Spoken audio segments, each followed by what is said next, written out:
Type document ಕ್ಯಾಟಗರಿದು document ಇದೆ. ಯಾವುದು ಒಂದು ಸೆಲ್ಫ್ ಅಟೆಸ್ಟೆಡ್ ಡಾಕ್ಯುಮೆಂಟ್ ನಮಗೆ ಸಬ್ಮಿಟ್ ಮಾಡಿದರೆ ಅವರು ಹೇಳಬೇಕು. ಇನ್ನೊಂದ್ಸರಿ ಹೇಳ್ಬಿಡ್ತೀನಿ, identity card, pension payment order ಗೌರ್ಮೆಂಟಿಂದ ಏನು ಇಶ್ಯೂ ಆಗುತ್ತೆ, ಅಥವಾ ಲೋಕಲ್ ಗ್ರಾಮ ಪಂಚಾಯಿತಿ ಅಥವಾ ಮುನ್ಸಿಪಾಲಿಟಿಯಿಂದ ಯಾವುದೋ ಒಂದು ಐಡೆಂಟಿಟಿ ಕಾರ್ಡ್ ಇರಲಿ ಅಥವಾ ಬ್ಯಾಂಕ್ ಪಾಸ್ಬುಕ್ ಇರಲಿ, ಇದನ್ನು ಸಬ್ಮಿಟ್ ಮಾಡ್ಬೋದು. ಬಟ್ ಇದು ಲೋಕಲ್ ಮತ್ತು ಬ್ಯಾಂಕ್ ಪಾಸ್ಬುಕ್ ಏನಿದೆ 1 ಜುಲೈ 1987 1ನೇ ಜುಲೈ 1987ಕ್ಕಿಂತ ಮುಂಚೆ ಇಶ್ಯೂ ಆಗಿರಬೇಕು.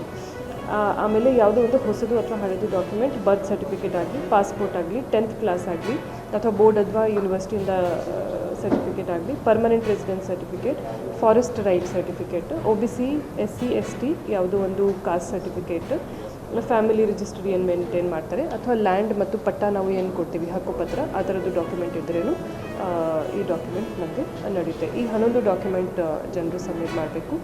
ಯಾರ್ಯಾರು ಯಾವುದು ಸಬ್ಮಿಟ್ ಮಾಡಬೇಕು ಅಂತ ಅದನ್ನು ಕ್ಲಿಯರಾಗಿ ಈಗ ಹೇಳ್ಬಿಡ್ತೀನಿ. 1 ಜುಲೈ 1987 1ನೇ ಜುಲೈ 1987ಕ್ಕಿಂತ ಪೂರ್ವವಾಗಿ ಹುಟ್ಟಿದರೆ ಅವರು ಸ್ವಂತ ಡಾಕ್ಯುಮೆಂಟ್, ಸೆಲ್ಫ್ ಡಾಕ್ಯುಮೆಂಟ್ ಮಾತ್ರ ನಮಗೆ ಸಬ್ಮಿಟ್ ಮಾಡಬೇಕು 11ರಲ್ಲಿ ಯಾವುದೋ ಒಂದು.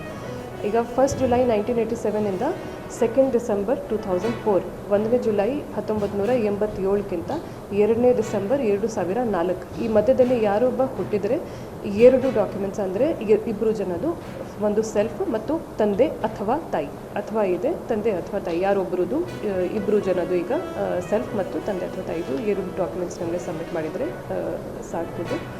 2 ಡಿಸೆಂಬರ್ 2004 ನಂತರ 2ನೇ ಡಿಸೆಂಬರ್ 2004 ನಂತರ ಯಾರೊಬ್ಬ ಹುಟ್ಟಿದರೆ ಅವರದ್ದು ಡಾಕ್ಯುಮೆಂಟ್ ಸೆಲ್ಫ್ ಮತ್ತು ತಂದೆ ಮತ್ತು ತಾಯಿ 3 ಜನದ್ದು ಡಾಕ್ಯುಮೆಂಟ್ ನಮಗೆ ಈ 11ರಲ್ಲಿ ಯಾವುದೋ ಒಂದು ಸಬ್ಮಿಟ್ ಮಾಡಬೇಕಾಗುತ್ತೆ. ಈಗ ಈ ಡಾಕ್ಯುಮೆಂಟ್ ನಾವು ಬರೀ ನೋಟಿಸ್ ದವರಿಗೂ ಹೇಳ್ತಾ ಇದ್ದೀವಿ, ಯಾರ್ಯಾರಿಗೂ ನೋಟಿಸ್ ಸಿಗುತ್ತೆ ಅವೆಲ್ಲ ಜನ ನಮಗೆ ಈ ಡಾಕ್ಯುಮೆಂಟ್ ಸಬ್ಮಿಟ್ ಮಾಡಬೇಕು.